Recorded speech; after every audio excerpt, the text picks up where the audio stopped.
ভরা মেঘ ওই দু চোখে দেখতে আমি পেয়েছি।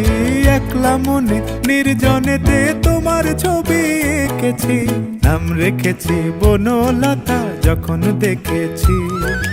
হয়তো বা সেই ক্ষণেই তোমায় ভালোবেসেছি।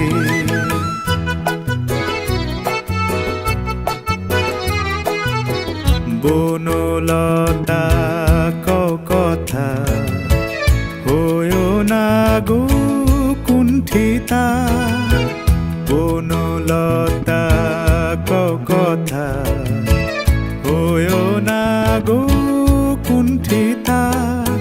একটি কথাই শুনবো বলে তাই তো কাছে এসেছি। বলবে কি গো আমিও তো তোমায় ভালোবেসেছি। একটি কথাই শুনবো বলে তাই তো কাছে এসেছি।